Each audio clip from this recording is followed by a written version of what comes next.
तो देखिए, डील हो चुकी है अमेरिका और ईरान के बीच में, लेकिन डील हुई क्या है इसको लेकर सस्पेंस बरकरार है। लेकिन अब सऊदी मीडिया ने इस समझौते के बारे में एक्सक्लूसिव जानकारी दी है अपनी रिपोर्ट में। नमस्कार, मैं हूं नीलू।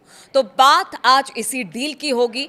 देखिए, जो अमेरिका और ईरान के बीच शांति समझौता था, शुक्रवार को जिनेवा में इस पर हस्ताक्षर होगा और हर कोई ये जानना चाहता है कि इस डील में क्या क्या शामिल है।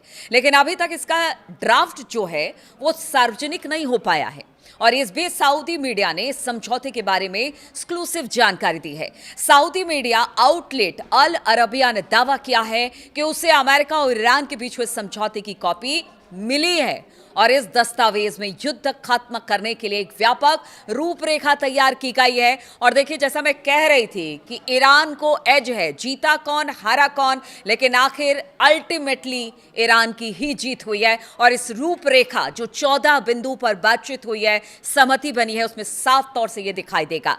पहली बात, जो पहला बिंदु अल अरबिया ने रखा है, अल अरबिया का दावा है कि इस ड्राफ्ट में लेबनान समेत सभी मोर्चों पर लड़ाई को तुरंत और हमेशा के लिए खत्म करने की बात कही गई है। साथ ही इसमें प्रतिबंधों में ढील, अमेरिकी सेना की वापसी और परमाणु प्रतिबद्धता से जुड़े कदम भी शामिल होंगे। यानी 2 कदम आप चलिए, 1 कदम हम चलेंगे, इस तरह की बात अब अल अरबिया ने अपनी रिपोर्ट में कहा है। यानी कि लेबनान के बॉर्डर पर जिस तरह से इजराइल या नेतन्याहू अड़े हुए हैं, अब उनकी बात को कैसे डील करेगा अमेरिका और कैसे संभालेगा नेतन्याहू को, यह तो अमेरिका के ऊपर है। क्योंकि जो 14 बिंदु पर बातचीत हुई है, सहमति हुई है, उसमें लेबनान में युद्ध करना और तमाम मोर्चों पर एक साथ लड़ाई खत्म करना शामिल बताया गया है। साथ ही इसमें प्रतिबंधों में ढील, यानी कि जिस तरह के प्रतिबंध ईरान पर पिछले काफी समय से लगे हुए थे, उस पर भी ढील की बात हुई है। तो इस तरह से ये पहला पॉइंट हो गया। अगर अल अरबिया की बात की जाए तो उन्होंने बताया कि समझौते के तहत अमेरिका ईरान पर नौसैनिक नाकेबंदी तत्काल हटा लेगा। और आज सुबह ऐसी ही तस्वीर सामने आई है जब बेखौफ होकर कुछ जहाज यहां से निकल गए हैं तेल और गैस को लेकर। कल भी हमने देखा था एक जहाज गया था जिस पर डोनाल्ड ट्रंप ने एक्स पर सोशल ट्रूथ पर लिखा था कि देखिए, अब पुराने समय और पुराना दिन लौट आया है, जहाज यहां से निकल रहे हैं। और आज सुबह भी कुछ ऐसा ही देखने को मिला जहां पर बिना रोक टोक, बिना खौफ के यहां पर जो जहाज थे वो निकलते दिखाई दिए हैं। और इसलिए कहा यह जा रहा है कि देखिए, नाकेबंदी बहुत जल्द अमेरिका हटा लेगा और ईरानी समुद्री रास्ते में हस्तक्षेप खत्म कर देगा। इसमें यह भी कहा गया है कि अंतिम समझौते पर हस्ताक्षर होने के 1 महीने के भीतर भीतर अमेरिकी सेनाएं इस इलाके से हट जाएंगे। चूंकि देखिए, 60 दिन का बातचीत का पूरा टाइम रखा गया है, हर एक मुद्दे पर बातचीत होगी, विस्तार से बातचीत होगी, पॉइंट दर पॉइंट बातचीत होगी, लेकिन 1 महीने के भीतर भीतर अमेरिका को नाकेबंदी यहां से हटानी पड़ेगी। अब अगर तीसरे बिंदु की बात की जाए तो ईरान और अमेरिका एक दूसरे की संप्रभुता और क्षेत्रीय अखंडता का सम्मान करेंगे और एक दूसरे के आंतरिक मामलों में दखल बिल्कुल नहीं देंगे। इसका मतलब यह हुआ कि ईरान अगर कह रहा है कि हम एक संप्रभु देश है, हमारे मामले में अमेरिका दखल ना दे। पीछे हमने देखा था किस तरह से सड़कों पर जो विद्रोही थे वो ईरान की सड़कों पर उतरे। ईरान की सरकार ने कहा कि ये हमारा आंतरिक मामला है, हम इसको देख लेंगे, हम इसको खत्म करेंगे, हम बातचीत अपने लोगों से करेंगे। आप कौन होते हैं दखल देने वाले? क्योंकि डोनाल्ड ट्रंप ने कहा था कि आप लड़ते रहिए, हम आ रहे हैं। तो ये तो साफ तौर से दखल देना हुआ था। इसलिए कहा यह जाए, चाहे कुछ हो जाए, अमेरिका ईरान के आंतरिक मामलों में कोई दखल नहीं देगा और ना ही ईरान अमेरिका के मामलों में दखल देगा। अब चौथी बात, बदले में ईरान 1 महीने के भीतर भीतर हॉर्मुज़ स्ट्रेट को फिर से खोल देगा, जिससे दुनिया के सबसे अहम ऊर्जा मार्गों में से एक से आवाजाही पूरी तरह से बहाल हो जाएगी। और ये पहले ही बात हो चुकी है, लेकिन चूंकि वहां पर बारूदी माइंस बिछे हुए हैं, इसलिए कहा जा रहा है कि इसमें वक्त लगेगा। कितना वक्त लगेगा? 1 महीना, 2 महीना, 3 महीना, नहीं पता, लेकिन शुरुआती तौर से यही कहा जा रहा है कि 1 महीने का है कि आप बहाल कर दीजिए। हालांकि देखिए, अभी से जहाज आने जाने शुरू हो गए। आज सुबह की तस्वीरें भी, यानी कि 17 तारीख की सुबह की तस्वीरें बहुत सुखद थी क्योंकि यहां से जहाज निकल रहे थे। और इसलिए कहा यह जा रहा है कि एक जो अभी सेफ कॉरिडोर दिया था ईरान ने, उसी के जरिए भी आगे बढ़े हैं, लेकिन पूरी तरह से हॉर्मुज़ स्ट्रेट खुलने में थोड़ा टाइम लगेगा। और इस फ्रेमवर्क के अहम हिस्से में ईरान के पुनः निर्माण की योजना भी शामिल है। देखिए, ये भी एक बड़ी बात है, पुनः निर्माण की बात हो रही है। हालांकि इसको लेकर ये कहा गया कि ऐसा कुछ नहीं है और पैसे अमेरिका नहीं देगा, लेकिन रिकंस्ट्रक्शन की बात भी ईरान की हो रही है। यानी हर मोर्चे पर ईरान युद्ध से पहले भी ये कहता रहा, ईरान युद्ध के समय भी ये कहता रहा और ईरान युद्ध के बाद भी ये कहता रहा कि देखिए जो भी हमारी मांगे हैं, मान लीजिए हम ईरान और अमेरिका के बीच जो इस वक्त युद्ध हो रहा है, जो इस वक्त पूरी दुनिया में हाहाकार मचा हुआ है, उस युद्ध को हम तुरंत खत्म कर देंगे। और देखिए जो नुकसान अमेरिका ने पहुंचाया ईरान में, अब उसको लेकर भी उसे भरपाई करनी होगी। और इस डील में ये जो रिकंस्ट्रक्शन की बात है उसका भी मुद्दा उठाया गया है और बताया जा रहा है कि इसके लिए पैसे मिलेंगे पुनः निर्माण के लिए ईरान के, और इसके लिए अमेरिका और क्षेत्रीय सहयोगी कम से कम $300 अरब की फंडिंग करेगा। हालांकि कल डिनायल मोड पर दिखाई दे रहा था, लेकिन अगर इस रिपोर्ट की बात की जाए तो इसमें साफ तौर से कहा गया है कि इस $300 अरब की फंडिंग की बात है ईरान के रिकंस्ट्रक्शन के लिए।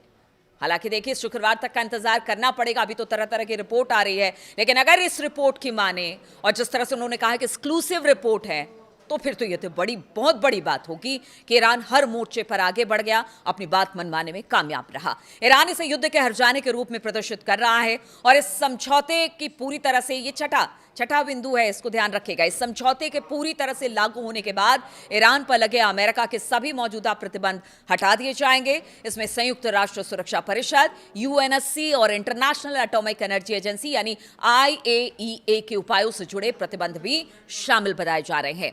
वहीं 7वें बिंदु की बात की जाए तो अल अरबिया के अनुसार, देखिए एक बात तो स्पष्ट कर दें, ये ईरान की कोई अखबार नहीं, कोई न्यूज़ एजेंसी नहीं है, ये अल अरबिया है और उसकी तरफ से ये अगर रिपोर्ट आई है तो उसमें कुछ ना कुछ तो सच्चाई होगी।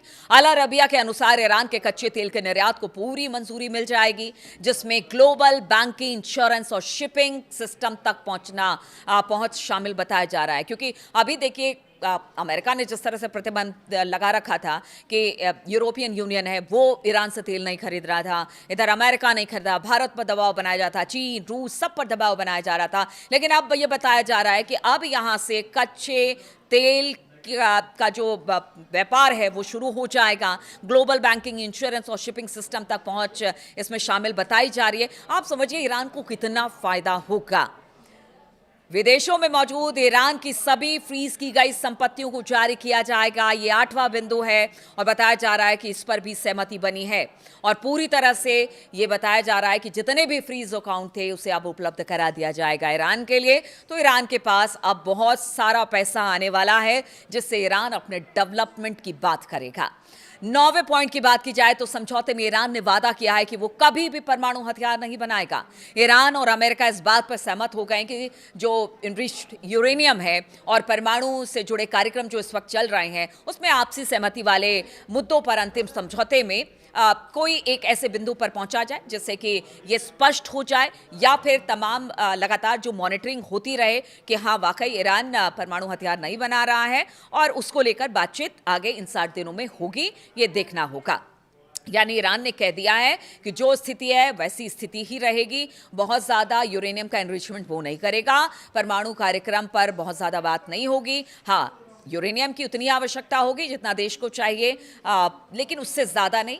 तो इस तरह की बातें हैं। हालांकि ये बात अभी निगोशिएशन टेबल पर है, बातचीत होगी, कई दौर की बातचीत होगी और ये चीज़ें स्पष्ट हो जाएंगी। यानी परमाणु कार्यक्रम आगे नहीं बढ़ाएगा ईरान, इस तरह की सहमति भी बनी है। और 10वां बिंदु, ईरान और अमेरिका इस बात पर सहमत है कि अंतिम समझौते को सफलतापूर्वक लागू करने और भविष्य की प्रतिबद्धताओं की निगरानी के लिए एक ऐसा तंत्र स्थापित, मतलब एक ऐसी टीम बनाई जाए जो कि इन सब की मॉनिटरिंग करे, ताकि कहीं भी कोई भी अपनी बात से पीछे हटता है तो उस बात को बताया जाए कि ये समझौता हुआ है और आपको इस समझौते पर काम करना है। तो ये है पूरी डील जो कि अल अरबिया के रिपोर्ट में एक्सक्लूसिव आई है। अब इस डील में अगर आप ज़्यादातर बिंदुओं को देखें 7 से 8 पॉइंट में, तो ईरान को एज मिल रहा है, ईरान जीत रहा है। अब तो ईरान को लग रहा है कि अच्छा किया अमेरिका ने हम पर हमला कर दिया, कम से कम उनकी जो इतने दिनों की बातचीत थी, जो हो नहीं पा रही थी, अब वो डील के जरिए खत्म होगी। यानी ईरान एक बार फिर से अपने आप को स्टैब्लिश करेगा। जो सैंक्शन पीछे लगाए गए थे उससे ईरान की इकोनॉमी पर अच्छा खासा असर पड़ा था, लेकिन अगर ये डील हो जाती है, अगर सही तरीके से ये डील आगे बढ़ती है, तो फिर ईरान के पास पैसा ही पैसा होगा और ईरान एक बार फिर से अपनी इकोनॉमी को बूस्ट कर पाएगा और पूरी दुनिया में जिस तरह से कच्चे तेल का व्यापार है वो कर पाएगा। तो ईरान के लिए तो ये बहुत अच्छी खबर है। अब देखिए, शुक्रवार तक का इंतजार करना पड़ेगा जब डील पर हस्ताक्षर हो जाएंगे। पूरी बात इस डील के सामने आ जाएगी कि आखिर कहीं अमेरिका ने बड़ी गलती तो नहीं कर दी ईरान पर हमला करके, और इससे ईरान का ही फायदा हुआ। अमेरिका का तो जो होगा सो होगा, उसके अपने देश के लोग ही अब उन पर सवाल खड़े कर रहे हैं और ये बहुत जल्दी मिड टर्म चुनाव में ट्रंप को भी पता लग जाएगा। बहुत बहुत शुक्रिया मेरे साथ इस वीडियो में शामिल होने के लिए, और आपके कमेंट का इंतज़ार रहता है। आप ज़रूर इस पर अपना कमेंट दीजिए, बताइए कि क्या वाकई आपको ऐसा लगता है कि ईरान की जीत हुई है, जो निगोसिएशन हुआ है वो ईरान की बेहतरी के लिए काफ़ी मुफीद है, फ़ायदेमंद है। तो आपके कमेंट्स का इंतज़ार रहेगा।